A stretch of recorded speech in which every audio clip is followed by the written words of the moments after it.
이 시간 하나님께서 우리에게 주시는 말씀은 사도행전 2장 42절에서 47절 말씀입니다. 제가 가진 신약 성경 190면 사도행전 2장 42절에서 47절 말씀입니다. 다 찾으신 줄 알고 제가 봉독합니다. 그들이 사도의 가르침을 받아 서로 교제하고 떡을 떼며 오로지 기도하기를 힘쓰니라. 사람마다 두려워하는데 사도들로 말미암아 기사와 표적이 많이 나타나니 믿는 사람이 다 함께 있어 모든 물건을 서로 통용하고 또 재산과 소유를 팔아 각 사람의 필요를 따라 나눠주며 날마다 마음을 같이하여 성전에 모이기를 힘쓰고 집에서 떡을 떼며 기쁨과 순전한 마음으로 음식을 먹고 하나님을 찬미하며 또 온 백성에게 칭송을 받으니 주께서 구원받는 사람을 날마다 더하게 하시니라. 아멘. 오늘 말씀을 생각하면서 한번 따라하겠습니다. 성령 충만한 삶으로 성령의 열매를 맺고 살겠습니다. 아멘. 오늘은 성령 강림 주일입니다. 성령 강림 주일은 예수님께서 부활하신 후 50일 후에 되던 날에 마가의 다락방에서 120명의 제자들이 기도하는 중에 성령님이 강림하신 것을 기념하는 날이며 동시에 이 초대교회의 탄생일이기도 합니다. 이 성령 강림으로 말미암아서 육신적인 이스라엘 공동체가 영적인 이스라엘 공동체의 교회로 전환되는 전환점이기도 합니다. 여러분, 지금 믿음의 사람들에게 가장 필요한 것은 성령을 충만하게 받는 것입니다. 그런데 성령을 받았다라고 하면 우리가 어떤 증거를 통해서 알 수가 있겠습니까? 어떤 교회 성도가 예배를 마치고 집으로 돌아가고 있었는데 교차로에서 신호를 기다리고 있었습니다. 통행량이 많은 길이어서 신호가 꽤 긴 그런 교차로였습니다. 드디어 파란불이 탁 켜졌는데 그런데 앞차가 출발할 생각을 하지 않는 것입니다.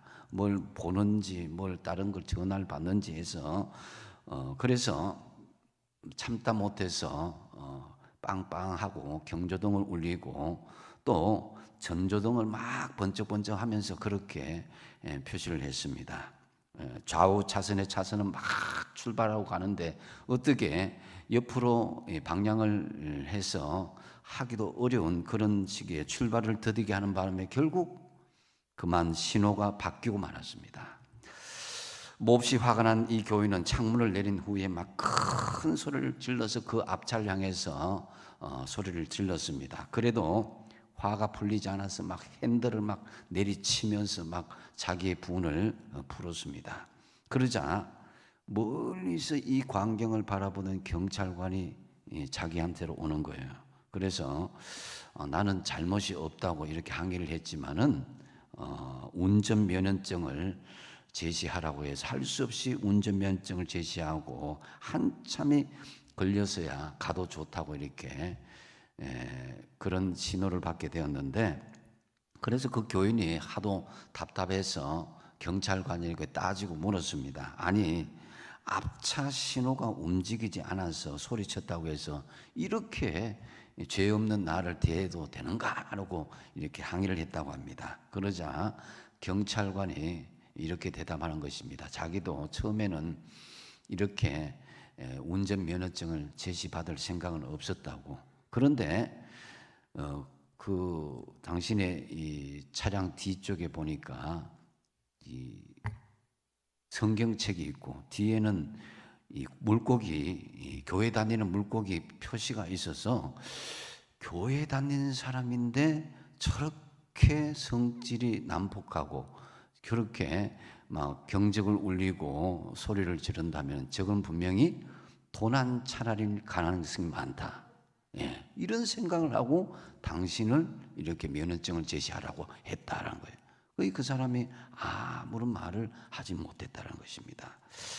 여러분, 성령에 충만한 사람, 이런 사람들이 과연 어떤 사람인가에 대해서 반면적으로 내가 교회를 즉시 다녀와도 그 삶의 모습 가운데에 성령에 충만한 사람과 그렇지 않은 사람은 삶의 모습을 통해서 곧 드러나는 것을 볼 수가 있습니다. 제가 어릴 때에 이 장마철이 지나면은 이 물고기들이 굉장히 많이 이렇게 있어서 앞뒤로 해서 흙으로 막고 이렇게 물을 퍼냅니다. 물을 퍼내면은 물고기들이 막 물이 없어지면 막 그 바닥에서 퍼득퍼득 하고 이제 물고기를 잡아서 이렇게 그 음식을 먹었던 기억이 납니다. 그래서 성도의 모습도 이 물이 빠지고 난 뒤에 막 헐떡거리면서 그런 모습들, 성령이 소멸한 사람들의 모습들이 바로 이러한 모습들과 유사하지 않은가라고 여겨집니다.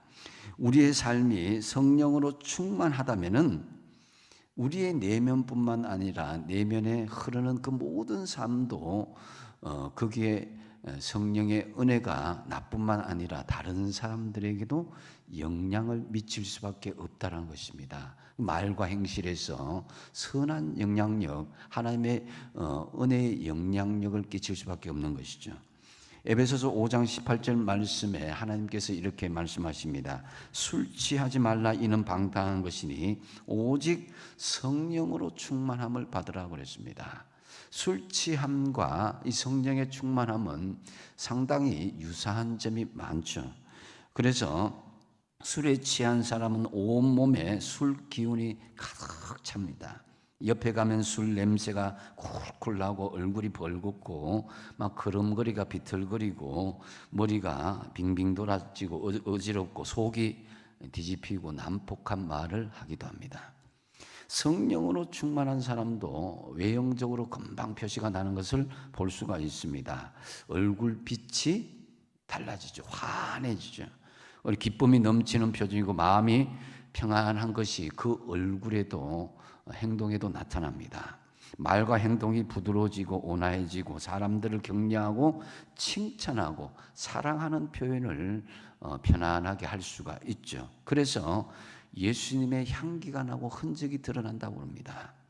성령이 충만하다는 것은 쉽게 말해서 과거의 자아가 죽고 하나님의 영이 주인이 되어서 하나님이 기뻐하는 사람으로 하나님께서 정말 그 영혼의 모든 것을 기뻐 영광 받으시는 사람이 되었다라는 것이죠. 그렇다면은 우리가 성령 충만한 삶의 모델이 되는 이 초대교회 모습이 어떤지에 대해서는 이것을 대해서 구체적으로 알게 되면은 우리가 다시금 이 성령의 충만한 삶이 되어야 되는 그런 믿음의 조명을 할 수 있을 것입니다. 먼저 초대교회 성도들의 삶은 이 기도에 힘쓰는 사람이었습니다. 42절에 보니까 오로지 기도하기를 힘쓰니라고 말씀합니다. 예수님을 영접한 모든 사람은 성령을 받은 사람인 줄로 믿습니다. 할렐루야, 맞죠, 그죠? 그런데 우리가 받은 성령을 오랫동안 기도를 하지 않으면은 구원을 받는 기쁨도 잃어버리고 다시 메마른 삶으로 돌아갈 수 있다라는 것입니다. 사실 기도는 깊은 기도를 맛본 사람이 기도를 자꾸 하게 되는 거예요. 그래서 하나님은 우리의 모든 것을 알고 계시지만은 우리가 직접 하나님을 만나서 이야기하고 소원을 말하기를 원하는 것입니다. 하나님은 우리를 어떤 기계적인 인간이 아니라 어떤 인격적인 개체로 자유 의지를 통해서 우리를 만나 주시는 거예요.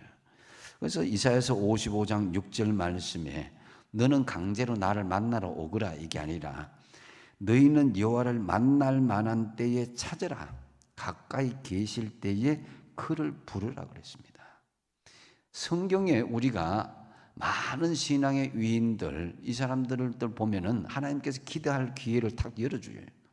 그게 되게 이제 나라의 어려움을 당하거나 개인적인 육신의 질병을 당하거나 여러 가지 환난을 당할 때에 하나님을 가까이 만나고 기도할 기회를 주신다 이거예요. 요즘 같은 코로나 시대에 하나님께서는 우리에게 기도할 기회를 열어주셨어요. 그러면은 하나님이 강제적으로 우리 입술을 열고 강제적으로 우리에게 기도할 수 있도록 하는 것이 아니라 오늘 주신 말씀, 너희는 만날 만한 때 만나고 또 가까이 계실 때 하나님께서 기도하고 부르는 것, 이것이 성령 충만한 삶의 기본 중의 기본인 것입니다. 만약에 여러분 지난 그 일주일 동안 여러분의 삶을 모든 순간을 비디오 카메라로 다 녹화해서 내 가족들 또 내 교회 식구들 이웃들 다 모아놓고 여러분 보십시오. 제가 한 주일 24시간을 낱낱이 여러분들에게 제 삶을 한번 보여줄 테니까, 영화처럼 보여줄 테니까 다 구경하십시오. 이렇게 했다면은 평소에 보여지는 삶은 굉장히 온유하고 평안한 삶인 것 같은데, 개인적으로 혈기를 내고 직장에서는 성실하지 못하고 혼자 있을 때는 아무도 모르게 범죄를 하기도 하고 또 부부싸움을 하고 가정의 은밀한 모습까지 일주일의 삶을 가감없이 보여지게 된다면 과연 부끄럽지 않은 삶이 드러나지 않은 삶이 과연 누가 있을까요? 또 만약에 그 드러난 외형적인 모습뿐만 아니라 내 마음과 생각들, 이것을 비춰줄 수 있는 특수 카메라가 있어서 단 1시간만 찍어서 있는 그대로 보여준다면 그야말로 우리는 얼굴을 들고 다니지 못할 수 있다는 거예요. 내 안에 있는 음란한 욕심, 거짓과 술수, 부정직과 온갖 더러운 것들이 가득한 모습을 보면서 스스로도 구역질 날지도 모릅니다.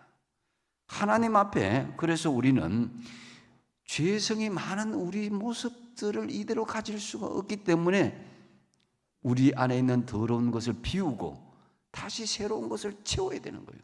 그 작업이 바로 하나님 앞에 기도하고 회개를 통해서 우리가 다시금 우리의 모든 것을 더러운 것을 비우고 또한 우리의 간절한 요청을 통해서 성령의 은혜로 채워나가야 되는 거예요. 죄는 비우고 성령의 역사는 채워나가야 되는 거예요. 이것이 바로 기도를 통해서 성령 충만한 은혜가 채워지는 우리의 모습이 기본이 되어야 되는 것입니다. 그래서 기도함으로 성령의 충만함을 구하시는 저와 여러분 되시기 바랍니다. 사도행전 4장 31절에 보니까 빌기를 다하며 모인 것이 진동하더니 무리가 다 성령에 충만하였다고 그랬습니다. 빌기를 다했다는 것은 하나님 앞에 간절하게 기도하고 기도하였더니 그 모인 것이 진동하고 다 성령이 충만하였다는 것입니다. 여러분, 우리가 이 악하고 엄란한 세대에서 세상에 취하면 망할 수밖에 없습니다. 성령에 취해야 흥할 수 있는 것입니다. 그렇기 때문에 기도함으로 성령의 충만함을 이어나가시는 저와 여러분 되시기 바랍니다. 그 다음에 성령의 충만한 삶은 물건을 통용하는 사람이라는 것을 보여주고 있습니다. 44절에 모든 물건을 서로 통용했다고 그랬습니다. 이는 모든 물건을 서로 나눠 가진다는 것이죠. 이것은 단순히 공산주의와 같이 형식적으로 네 것 내 것 없이 나눈다는 그런 뜻은 아닙니다. 내 욕심을 버리고 순수한 마음으로 다른 사람들에게 베푸는 삶을 이야기하는데요. 여기에서 우리는 남을 사랑하는 마음 없이는 결코 이러한 물건을 통용하고 나눔 생활을 할 수 있는 것은 아닙니다. 사랑하는 마음들, 남에게 배려하는 그런 마음들이 있어야 내 물건을 스스럼없이 내어놓을 수가 있는 것입니다. 그래서 우리는 내가 좀 손해를 보더라도 남을 먼저 배려하고 사랑하는 마음이 있다면은 그런 마음으로 우리는 내가 다른 사람들에게 물건을 통용할 수 있는 그런 사람이 될 수가 있습니다. 그래서 저는 물건을 통용할 수 있는 정도가 되면 어떻게 되느냐 할 때 부모가 자식을 생각하는 만큼만 하면 되지 않을까, 제가 그렇게 생각을 해봤습니다. 여러분, 우리가 이해관계가 있는 모든 사람들과 관계에서는요, 그 사람에게 어떤 이익을 받을까, 내가 손해를 낼까, 이걸 따지지만은 부모는 자식에게 그걸 따지지 않습니다. 무조건 품어주고, 무조건 이해해주고, 무조건 주고자 하고 나누고자 하는 그런 마음을 가졌다는 것입니다. 하나님 아버지가 아낌없이 예수 그리스도를 우리에게 십자가에 내어주심으로 우리에게 구원의 은총을 베푼 것과 같이, 우리도 정말 우리가 가진 것은 그만큼 되지는 않지만, 작은 것이지만 사랑하는 마음으로, 배려하는 마음으로 한다면은 정말 어렵고 힘든 사람들과 같이 물건을 서로 소통할 수 있는 관계가 되지 않을까라고 여겨집니다. 그래서 초대교회 당시에는 이건 내 것 이런 게 개념이 없었던 것입니다. 사도행전 4장 32절에 보니까 믿는 무리가 한 마음과 한 뜻이 되어 모든 물건을 서로 통용하고 자기 재물을 조금이라도 자기 것이라고 하는 자가 없다 그랬습니다. 그래서 우리가 보통 그러잖아요. 다른 사람들보다 많이 물건을 내어놓고 다른 사람보다 많이 희생을 하게 되면은 좀 내가 나를 드러내고 싶고 교만할 수 있는 여지가 있다 이거예요.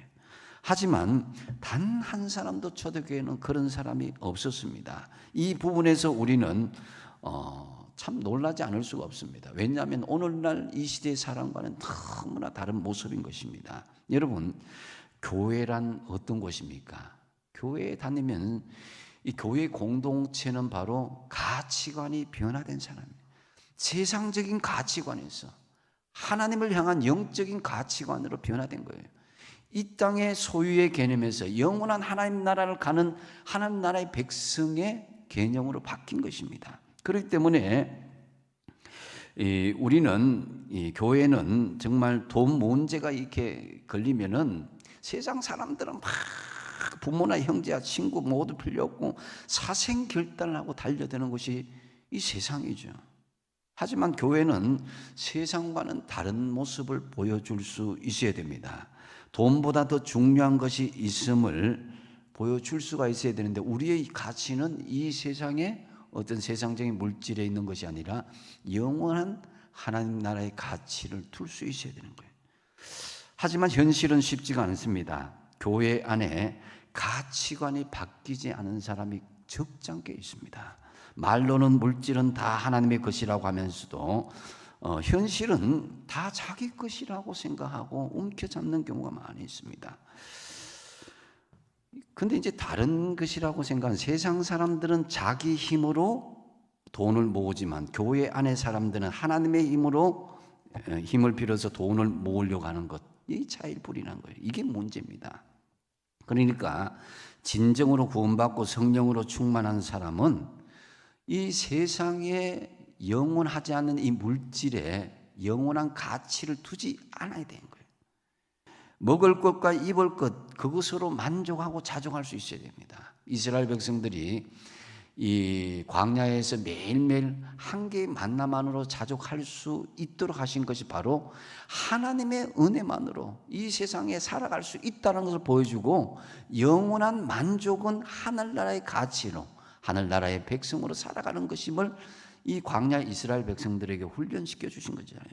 그래서 정말 우리가 성령 충만하게 되면은, 정말로 성령 충만하게 되면은 내 것을 움켜잡는 것이 아니라 어렵고 힘든 자들을 위해서 과감하게 내 것을 깨어서 드리고 소통할 수 있는 그런 경지에 이를 수 있어야 된다는 것입니다. 그래서 초대교회 공동체는 자기의 재산을 과감하게 이웃과 나누며 교제하는 공동체였을 것이다. 저는 그렇게 생각합니다. 많은 재산을 가진 몇몇 사람들이 헌신이 없으면은 물건의 이 소통은 있을 수가 없는 것입니다. 이 개미 군단의 사람들만으로 이어질 수가 없다는 것입니다. 그만큼 초대교회는 가진 사람들의 먼저 된 헌신이 있고 그 다음에 많은 사람들이 또 자발적으로 그런 일들이 있었던 것으로 보여집니다. 여러분, 세상을 향해서 여러분의 사랑의 마음을 던져보십시오. 그러면 그것이 부메랑처럼 우리에게 다시 나올 것입니다. 코로나 이 어려운 시대에 이웃과 함께 나눔으로 성령 충만한 삶을 누리시기를 바랍니다. 그 다음에 모이기를 힘쓰고 말씀 안에서 교제하는 그런 사람들, 이 사람들이 성령 충만한 사람이었다고 말씀하고 있습니다. 46절에 보니까 날마다 마음을 같이하여 성전에 모이기를 힘썼다 그랬습니다.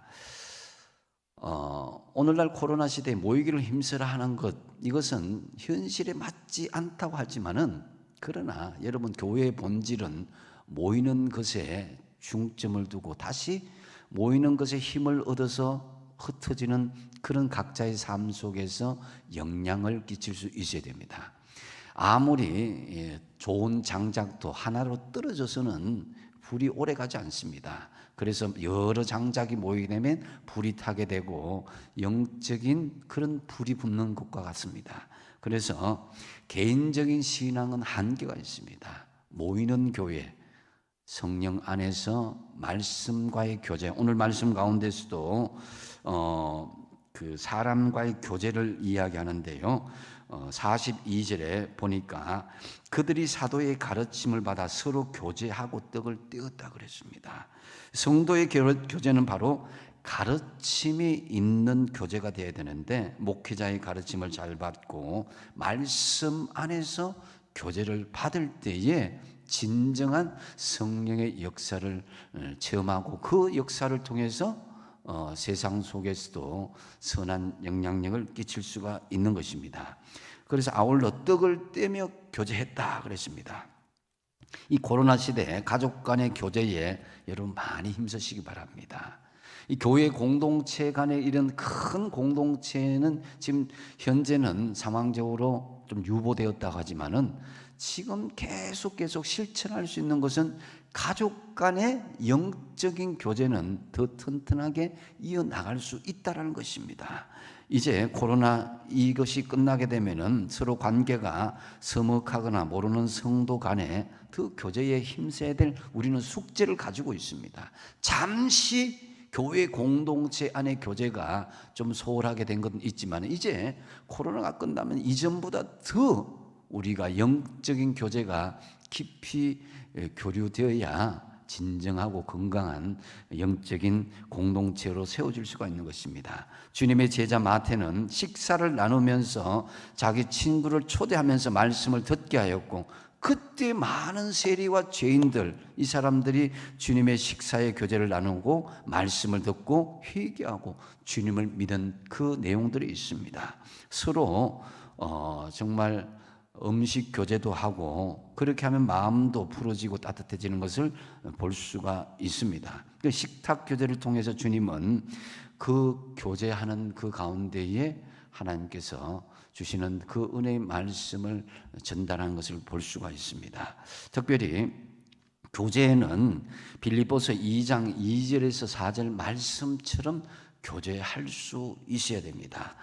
같이 한번 읽어보겠습니다. 시작. 마음을 같이하여 같은 사랑을 가지고 뜻을 합하여 한 마음을 품어 아무 일에든지 다툼이나 허영으로 하지 말고 오직 겸손한 마음으로 각각 자기보다 남을 낮게 여기고 각각 자기 일을 돌볼 뿐더러 또한 각각 다른 사람들의 일을 돌보아 나의 기쁨을 충만하게 하라. 이런 식으로 우리가 교제할 수 있어야 됩니다. 초대교회 성도들 한마음 한뜻으로 그래서 교제하는 가운데에 그들의 신앙의 한계를 개인적으로는 극복할 수 없지만 서로 교제함으로써 협력함으로써 어려운 문제를 해결할 수 있었던 것입니다. 그래서 이 교제는 꼭 몸과 몸으로 이렇게 만나는 것도 있지만 요즘은 핸드폰으로 SNS로 또 문자로 전화로 또 다른 방법으로 우리가 전달할 수 있는 것이 충분히 있습니다.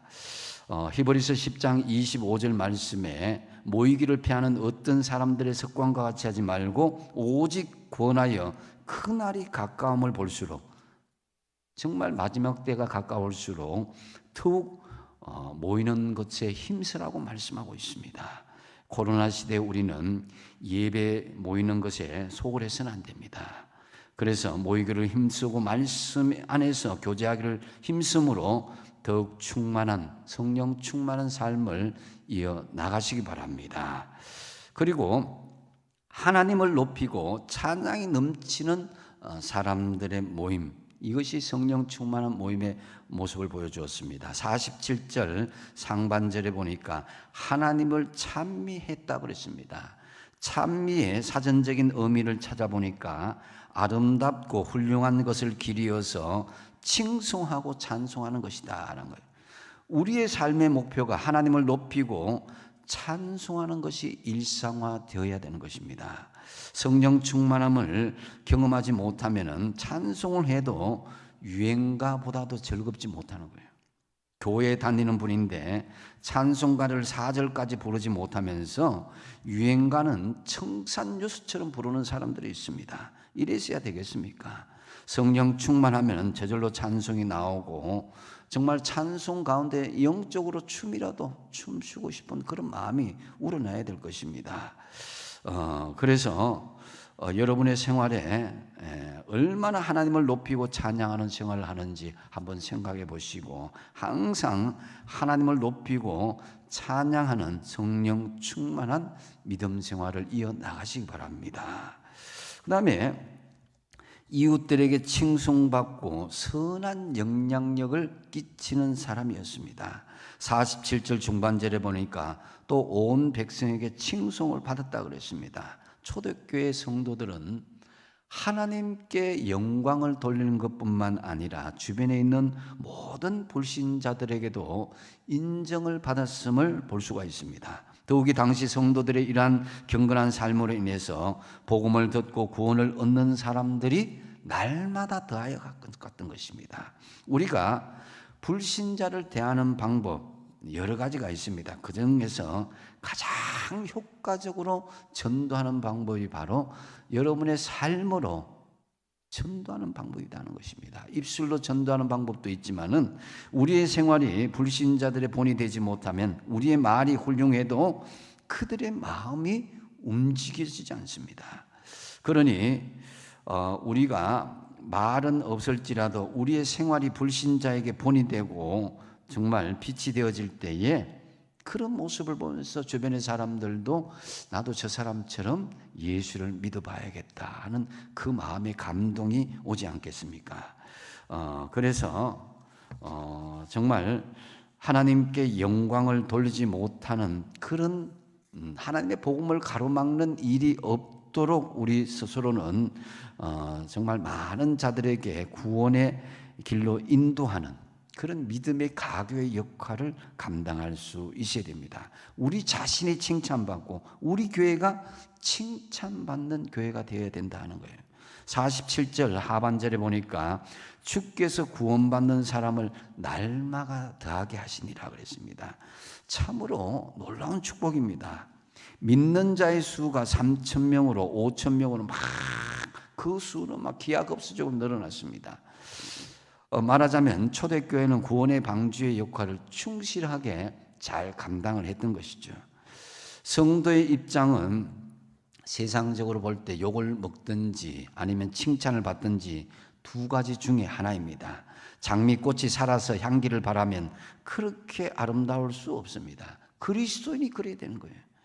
살아서 향기를 바라면 칭송의 대상이 됩니다. 여러분은 어디 가서 무엇을 하든지 이웃들에게 칭찬과 존경을 받으면서 선한 영향력을 다 끼치기를 바랍니다.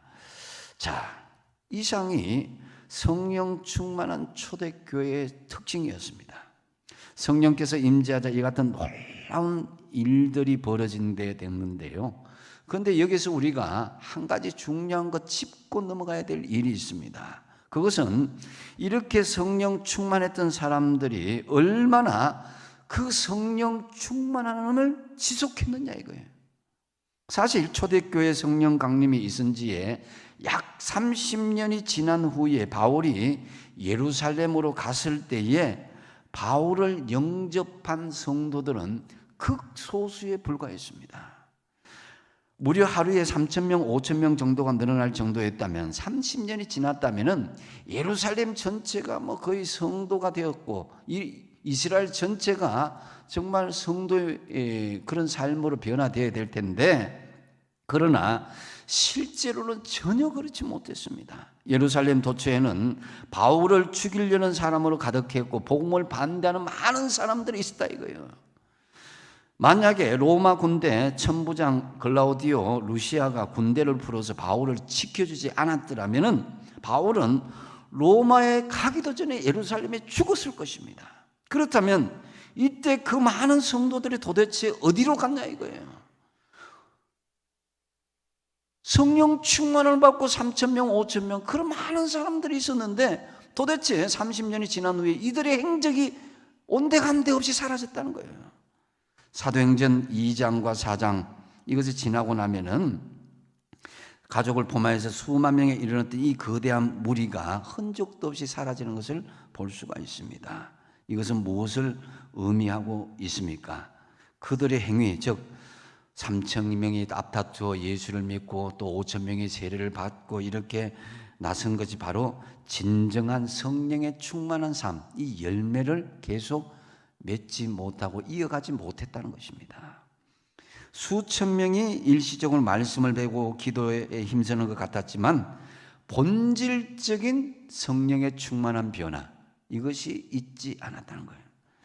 다시 말씀드려서 하나님 앞에서 수직적으로 영적인 고독감을 이걸 느껴야 돼요. 이게 영적인 고독감은 바로 십자가를 질 줄 아는 사람입니다. 사람과의 수평적인 교제가 또 있어야 되겠지만 수직적인 영적인 교제에서는 이것은 하나님께서 필수적으로 우리에게 정말 어렵고 힘든 십자가를 맡기는 일들에 대해서도 그들이 감당할 수 있어야 되는데 그 부분에 대해서 그들은 약화되고 말았습니다.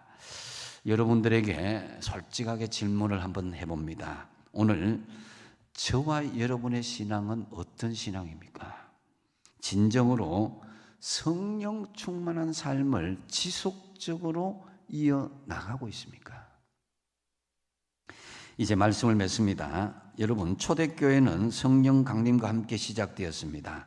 성령은 모든 것을 변화시켰습니다. 두려움에 떠는 제자들을 변화시켰고 제자들은 그 변화가 세상을 변화시키는 원동력이 되었습니다. 하지만 안타깝게도 성령 충만을 경험했던 수많은 초대교인들이 30년 후에는 거의 찾아볼 수 없을 정도로 약화되었습니다.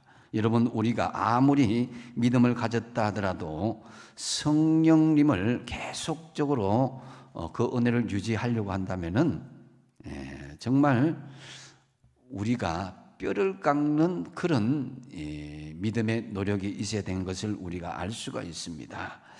그래서 우리가 이 성령의 은혜를 우리도 유지하지 못하면은 예루살렘 성도들처럼 얼마든지 우리가 흔적도 없이 사라지고 우리의 믿음이 형식적으로 변질될 수 있다는 것을 경고로 받아야 될 것입니다. 그러기에 오늘 우리는 오늘 말씀드린 성령의 충만한 삶을 잘 지속하고 성령의 열매를 맺을 수 있도록 뭐라 그랬습니까? 첫 번째로 여러분 기도에 끝까지 힘쓰시기 바랍니다. 그리고 내 것을 주장하기보다는 어려운 사람들을 위해서 아낌없이 배려할 수 있는 마음을 지속적으로 이어나가시다. 그리고 모이기를 힘쓰며 말씀 안에서 서로 교제하는 삶을 어느 순간에서 끝나는 것이 아니라 주님 앞에 서는 날까지 계속 배우고 교제하는 것을 잊지 말아야 되는 거예요. 그리고 또한 하나님을 높이고 찬양하는 삶, 이것이 내 삶의 일부가 되어야 되는 거예요. 그리고 이웃들에게 칭송을 받고 선한 영향력을 끝까지 이어나갈 수 있어야 되는 거예요. 예수님을 영접한 우리는 이미 하나님의 영인 성령을 받았다고 이야기합니다. 성령을 받은 그 자체가 중요한 것이 아니라 성령의 메마른 삶이나 성령의 충만한 삶이나 이 부분에서 우리가 스스로를 진단할 수 있기를 바랍니다. 지금 여러분은 얼마나 성령으로 변화된 삶을 살아가고 있습니까? 참으로 끝까지 성령 충만한 삶을 살아가며 풍성한 성령의 열매를 맺고 살아가는 저와 여러분 다 되시기 바랍니다. 기도하겠습니다. 아버지 하나님, 성령 충만한 삶 우리에게 다시금 깨우쳐 주시니 감사합니다. 끝까지 성령 충만한 삶을 이어가서 성령의 충만한 열매를 맺고 살아가는 우리 모두가 되게 하여 주시옵소서. 예수님의 이름으로 기도하옵나이다. 아멘.